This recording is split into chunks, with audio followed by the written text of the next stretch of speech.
All-day fireworks as the Tour came to the Pyrenees, breakaway GC raids, Jonas Vingegaard putting the hammer down. This was from Pau, which has a stage nearly every year, to Lorraine. This is a repeat of the stage 9 in 2020, where Pogacar won his first Tour de France stage. We have the Col du Sud, all-category climb with 20 KOM points, a valley with a little Cat 3, and then the Col de Blanque with the last 4.5 Ks at about 10% average before a descent and a bit of flat. So the finish would riders like Alaphilippe trying to get in the break to win, or even Jonas Vingegaard's teammate Wout van Aert. Would it be a GC day? Would Tadej Pogacar and UAE chase all day and go for the bonus seconds and maybe even the stage? And the break fight out of neutral, EF wanted to be in there with Powerless.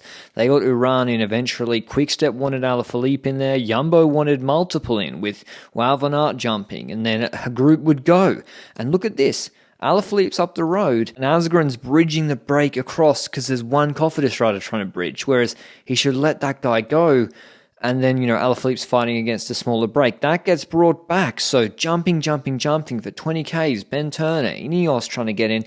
Even this is Tadej Pogacar jumping, trying to get in the breakaway. He's got Nathan van Hooijdonk, that's not Vingegaard, marking him. Jumbo-Visma got riders up the road, and Vingegaard, you see him down here, he's shaking his head.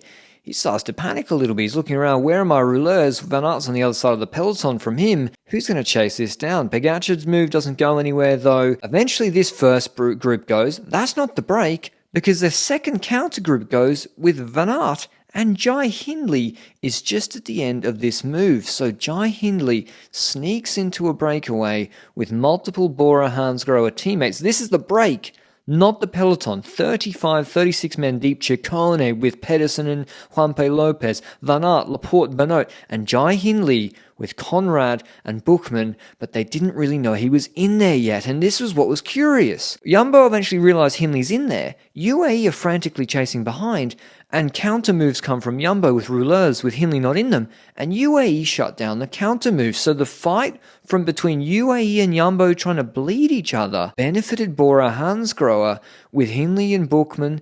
And you see Hindley's the first time here, you see him on camera, he hid very well in the break. This break suddenly gets out of control, and once the other rouleurs are pulling and Staker Langen's in pull mode with Bjerg having a mechanical at a bad time, the gap's at 90 seconds, and Bora can kind of manage it even when another counter move of rouleurs, non-dangerous ones, go, and Soler's chasing full gas. So obviously the word from UAE's directors was, do not let Jumbo in the break and we're not represented, but that lets Hindley and Bora Hansgrohe, and to the same extent, Jumbo-Visma couldn't get a group ahead, so they had to deal with the problem, or maybe bluff the problem of Jai Hindley, because Quickstep, with them not being represented in that counter move, they chase as well. So a lot of tactics in place. Some teams caring about GC, some teams wanting the stage, other teams not wanting to relay from Bookman. Eventually this move goes ahead before the Sudé. I would say Pedersen was trying to anticipate so that he would be maybe in the valley afterwards to help Ciccone, but they never got big enough leash because Cavagna shredded the gap trying to bridge Alaphilippe across to this group on the longest climb of the day.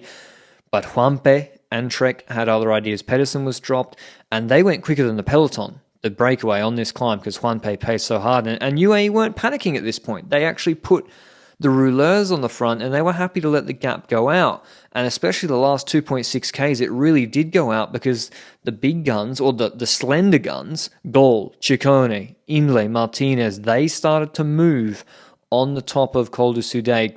Gol takes maximum KOM points, but you see here, Martinez sprinting, Hindley's just there. He's not getting involved in the shenanigans. He wants primarily probably to take a GC gap, but also the stage is available with a very, very suitable climb for him at the end. Benoit and Van Aert come back. Hindley pushes the brake on the descent, the best descent it looked like in the breakaway, but he's got a problem. Bora Hansgrohe, in this next valley, we basically rinse and repeat the situation before Sudé because people don't want to go to the final 4K 10% climb with Ciccone or Hindley. So Jorgensen will run, Neylands, Haig, they start anticipating. Whilst behind, UAE sort of managed the gap. They wanted to get their rouleurs to pace the flat Bjerg and Langen over that Sudé climb, so they're still there to pace the valley. The problem for Jumbo and Van Aert is they anticipate again, but they leave Ineos behind. And so frailer paces for Martinez. And so Bookman here in the bottom right of screen, he's been able to keep his powder dry to a reasonable extent because AG2R had no interest in letting Van Aert just go up the road with Alaphilippe. Same with Ineos, and it was the same situation with Quickstep before Soudet. And so they bring him back, and we're on the Soudet now. Asymmetrical climb, and when it gets steep, Clément Berthet, you write his name down, he lights it up for Felix Gall, who goes clear with Jai Hindley. Those two were the best climbers out of the breakaway. And now UAE getting busy with Großschartner and Micah. Still a big group, but they're pacing now as the steep section begins hard with Micah. Pogacar's talking to Adam Yates, and eventually Jumbo Visma come to the fore. I don't know whether Kelderman pulled, but Van Aert dropped from the breakaway. He pulls, thins the group to 10. And then Sepp Kuss, who did the Giro d'Italia and saved that GC for Primoz Roglic on stage 16, goes into full shred mode, taking the group from 10 to 8 to 5, whilst Hindley drops Felix Gall. This is a stage to watch in full, by the way, if you've got the time of the last 50Ks, with Hindley going clear. We've got breakaway action. We have the GC action now, with Kuss reducing it to 3 with Carlos Rodriguez dropped. And so we know one thing is coming.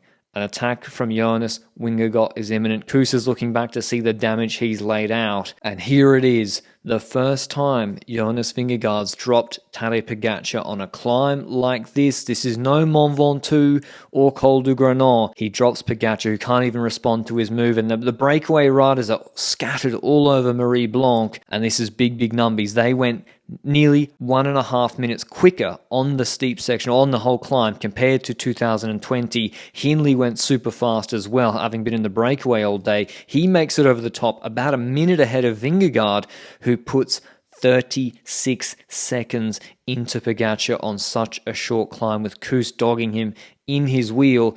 And Hindley has the stage wrapped up. How much time would he take on GC? He was obviously very good on the technical part of the descent, but Vingegaard catches up to Ciccone. And so he now has guys who maybe will give him a little pull or two. He even collects Felix Gall and tries to corral him.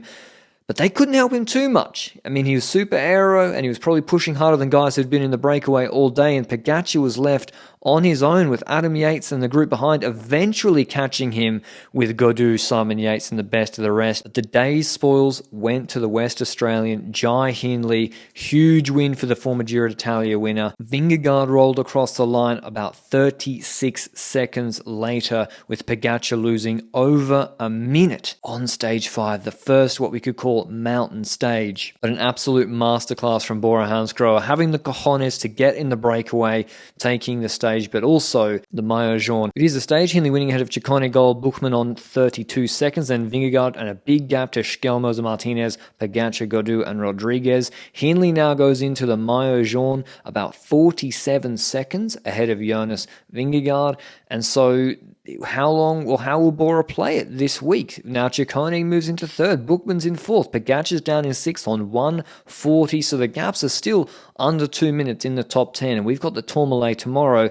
That could be a crack. I hope you enjoyed the video. Like it down below if you did, and I'll see you with the next one. Ciao.